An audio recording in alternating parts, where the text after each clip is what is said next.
We have second concept of polymorphism, that is method overriding. In method overriding, whole signature of function is same. Name, number of parameters and type are same. We will run an example to see this. We had the same example performed before. We have three classes here, and in these three classes we have defined the same function. Names and parameters are also same. If we have to call the functions here, the class whose object it will be called, only that class function will be performed. If I am going to execute here, it will give me an error because in class of Pakistan we didn't define the object of language. It is only going to show the output of Pakistan. Islamabad is the capital of Pakistan. This is the basic example of method overriding. Then we have three classes, and in those classes same functions are being defined. If we will execute those same functions, then through which object it has been called, only that will be executed. Secondly, how overriding works in multiple inheritance and multi-level inheritance. Multiple inheritance means that one class that can be inherited from more than one class. Here we have inherited Pakistan class from India. Secondly, we inherited it from the USA.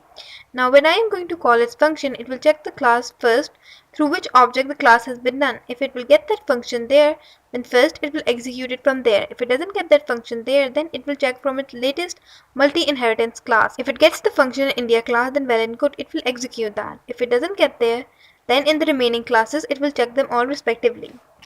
Wherever it is going to find the function, it will execute the definition of that function there. If I execute it here, it got the function of capital in the same class. The object through we called it. Second, when it checked the function of language, it found it in India's class. It executed it. If I change the order here, first I will do USA, second India, and in this case it executed the function of USA. This was how overriding worked in multiple inheritance.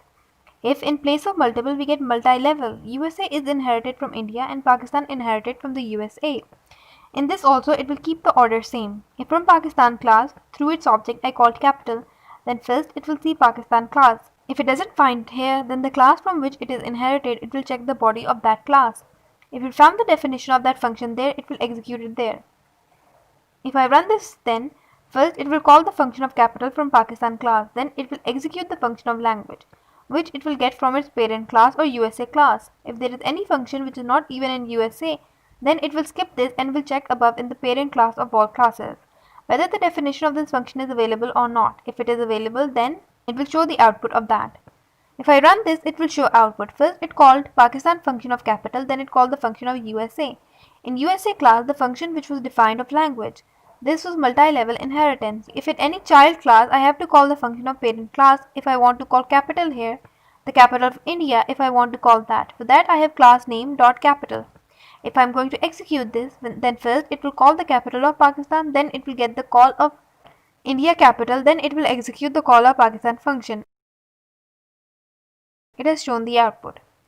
First it has shown the capital of India, then it called the capital function of Pakistan. This is to access parent class in any child class. One way is that we access with the name of that function. Second, we can do it with super function. If we execute with super function, then it will give the same output. So we saw what is overriding. How is it in multiple inheritance and multi-level inheritance? And what is the function of super keyword in overriding method?